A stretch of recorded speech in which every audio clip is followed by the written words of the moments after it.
En esta segunda parte vamos a realizar el ejercicio práctico pertinente a la teoría de media varianza en la línea de mercado de capitales. Para ello vamos a descargar los precios de las acciones del sector bancario desde el 2 de enero del 2018 hasta el 4 de octubre del 2019. Luego de tener estos precios vamos a hallar la rentabilidad diaria para cada una de las acciones. Esto se hace de la siguiente manera: logaritmo natural del precio final sobre el precio inicial. Damos Enter y arrastramos hacia la derecha para aplicar en cada uno de los bancos y hacia abajo para aplicarlo durante el periodo del tiempo. Luego vamos a hallar el riesgo de cada una de las acciones y la rentabilidad de cada una de las acciones. Para ello, para hallar el riesgo vamos a hacer la desviación estadística poblacional. Señalamos todos los datos de la rentabilidad diaria de una acción. Damos Enter y arrastramos hacia la derecha. Luego, para la rentabilidad vamos a hacer el promedio de las rentabilidades diarias. ¿Cómo se hace? Igual el promedio, señalamos solamente los datos numéricos de las rentabilidades diarias de cada acción. Posterior a eso vamos a hallar la matriz de correlación y de covarianza. Entonces, para ello nos vamos a datos, análisis de datos, buscamos coeficiente de correlación, le damos a aceptar. En el rango de entrada metemos las rentabilidades diarias de cada una de las acciones con títulos, le damos rótulos en la primera fila, marcamos el rango de salida, que es donde va a salir la matriz, aceptar, y ahí tenemos la matriz de correlación, que sería esta. Para la matriz de covarianza nos vamos a datos, análisis de datos, covarianza, aceptar, señalamos los mismos datos que para la correlación, hacemos el mismo proceso, aceptar, y acá tendríamos la matriz de covarianza. El siguiente paso que vamos a realizar es de la hoja 1. Vamos a copiar toda nuestra matriz de covarianza y la vamos a transponer en esta nueva hoja. Nos van a quedar unos espacios en blanco, que son estos de acá arriba. Lo que tenemos que hacer es rellenarlos con los valores que tenemos acá abajo. Entonces, en el primer caso simplemente copiamos este valor y lo pegamos acá. Después, para el segundo, copiamos estos dos valores y los transponemos en esta columna. Después, copiamos estos tres valores y los transponemos aquí, y por último copiamos estos cuatro valores y los transponemos acá. También tenemos que traer de la hoja anterior el riesgo y la rentabilidad. Entonces simplemente copiamos la tabla, le damos clic derecho y la damos transponer. Pero también tenemos que darle valores, porque nos tiene que traer los valores de la hoja anterior. Le vamos a agregar esta columna, que es el de las participaciones. Al principio todas que tienen que ser solamente un banco, tiene que ser 1 y el resto de los valores tienen que ser 0. Y después vamos a realizar esta fórmula, que es la suma de todas las participaciones, que al final tiene que dar 1. Entonces, ya lo siguiente que vamos a realizar es ver la participación también de los bancos, teniendo en cuenta el riesgo mínimo y la rentabilidad máxima. Vamos a copiar cada uno de los bancos y los vamos a pegar, a transponer en esta línea. También vamos a poner el riesgo de portafolio, la rentabilidad de portafolio, el riesgo teórico y la tasa de crecimiento. Entonces, ¿qué es lo primero que vamos a realizar? Vamos a utilizar nuestra herramienta de Solver, que nos la facilita Excel. Primero vamos a hallar el riesgo mínimo. Entonces nos paramos en este valor, vamos a Solver, y es este número que nos lanza aquí. ¿Qué le vamos a dar? Le vamos a dar mínimo. Vamos a seleccionar las variables, que cuáles son. Son las participaciones, y vamos a agregar dos restricciones que son fundamentales. La primera es que las participaciones tienen que ser positivas o mayores o iguales a 0, y la otra es que la suma de las participaciones tiene que ser igual a 1. Le damos resolver y nos va a lanzar unos valores en estas participaciones, que son los que vamos a copiar y transponer en esta primera línea. También vamos a realizar al mismo tiempo la fórmula del riesgo de portafolio, que es la siguiente. Ya la tenemos acá lista, pero vamos a comprobarla. Entonces le vamos a dar igual, vamos a darle raíz, mmult otra vez. ¿Y qué vamos a seleccionar? Vamos a seleccionar desde la A20 hasta la E20. Y ahí le vamos a dar punto y coma.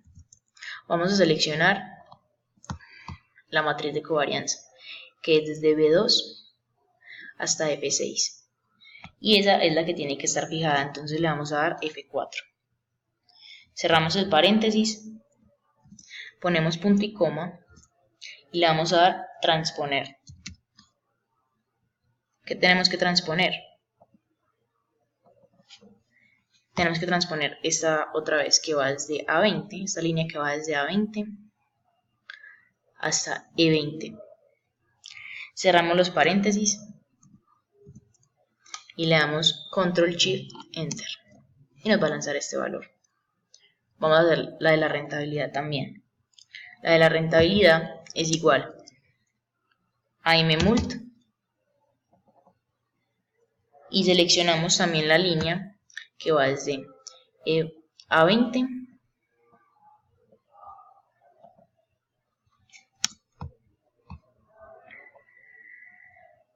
hasta E20. Le damos punto y coma y seleccionamos las rentabilidades. Esas son las que tenemos que fijar. Entonces le damos F4. Cerramos los paréntesis y le damos Control Shift Enter y nos va a arrojar este resultado. Entonces, ¿qué es lo siguiente que vamos a realizar? El riesgo de portafolio lo vamos a arrastrar el número de veces que nosotros queramos realizar este proceso para hallar la rentabilidad, el riesgo y pues los otros riesgos también. Entonces, arrastramos en este caso 10 veces el riesgo y en este momento nos va a arrojar valores porque ya tenemos llena la tabla. Pero si no, se estarían editando a medida que se va llenando con Solver. Y la rentabilidad del portafolio también. Entonces ahora vamos a realizar la rentabilidad máxima, que es esta última línea de acá abajo. Entonces ahora nos paramos en rentabilidad, vamos a Solver, le damos maximizar, tenemos las mismas variables, no añadimos nada, las mismas restricciones y le damos resolver. Y también nos va a lanzar estos resultados acá en las participaciones que los tenemos que copiar y los tenemos que transponer acá. Entonces, ¿cómo vamos a seguir llenando la tabla? Para eso necesitamos la tasa de crecimiento y el riesgo teórico. ¿Cómo hallamos la tasa de crecimiento? La tasa de crecimiento la hallamos con el riesgo de portafolio. Entonces, ¿qué fue? El riesgo final, que es el de la rentabilidad máxima, menos el riesgo inicial, que es el del riesgo mínimo, y eso lo dividimos en el número de veces que realizamos esto, en este caso fueron 10. Eso nos va a dar la tasa de crecimiento. Listo. Y también necesitamos el riesgo teórico. Entonces, ¿cómo hicimos el riesgo teórico? Es el riesgo del portafolio más la tasa de crecimiento. Y eso lo desplazamos hacia abajo. Ahora, para continuar llenando la tabla, y seguimos utilizando Solver. Entonces, abrimos Solver y nos va a quedar igual. Lo único que tenemos que añadir es la restricción. ¿Cuál es la restricción? Tenemos que agregar que el riesgo teórico tiene que ser que el riesgo teórico tiene que ser igual al riesgo del portafolio. Agregamos la restricción y asimismo resolveríamos en Solver. Ya la tenemos aquí y le damos resolver. Y ya lo hacemos en este caso el resto de veces que falten para poder seguir llenando la tabla. A continuación vamos a explicar el índice de Sharpe. Para el índice de Sharpe vamos a necesitar una tasa libre de riesgo que para este caso será un test colombiano que vamos a suponer que es del 5.03, pero esta cuota está a un año. Para ello deberíamos de convertir esta cuota del 5.03 en una cuota diaria. Para ello vamos a aplicar la siguiente fórmula: igual a 1 más la tasa anual del test, que es 5.03, elevado a 1 sobre 360 menos 1. De esta manera hallaremos este valor de acá. Luego, para calcular el índice de Sharpe, usaremos la siguiente fórmula. Será la rentabilidad del portafolio menos la tasa libre de riesgo sobre el riesgo del portafolio, lo que nos dará este dato de acá. Posterior a eso, vamos a hallar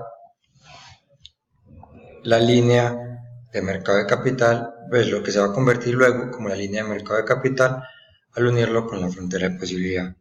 Para ello vamos a usar el riesgo del test y el riesgo del portafolio. Luego vamos a hallar la rentabilidad de la tasa libre de riesgo, que fue esta que ya hemos encontrado, y esto se halla de la siguiente manera. La rentabilidad del portafolio con relación a la tasa libre de riesgo se halla de la siguiente manera. Cogemos y la tasa libre de riesgo la fijamos con F4, le sumamos el índice de Sharpe también fijado con F4 y posterior a eso lo multiplicamos por el riesgo del portafolio y nos dará la nueva rentabilidad. Como vemos acá en el gráfico, estos dos que están acá serían los de esta línea que ya vamos a explicar. Bueno, ahora vamos a hacer la gráfica de la frontera de posibilidades. Lo primero que vamos a hacer es seleccionar nuestros datos con títulos del riesgo del portafolio y rentabilidad del portafolio. Insertar gráfico de dispersión y elegimos este. Aquí ya nos arroja nuestra frontera de posibilidades, que es esta que tenemos acá y que vemos. Ahora, para crear nuestra nueva frontera de posibilidades, vamos a añadir nuestra línea de mercados capitales. ¿Cómo la añadimos? De la siguiente manera. Le damos clic aquí, le damos seleccionar datos y le damos agregar. ¿Cómo se va a llamar nuestro nombre de la serie? Línea de mercados capitales o CML. ¿Cuáles van a ser nuestros valores de X? Nuestros valores de X van a ser el riesgo y nuestros valores de Y van a ser las rentabilidades. Y le damos a aceptar. Y de esta manera tenemos nuestra línea de nuestra nueva frontera de posibilidades, que sería la línea, y se incluyen estos punticos de acá, siendo este el punto óptimo del portafolio.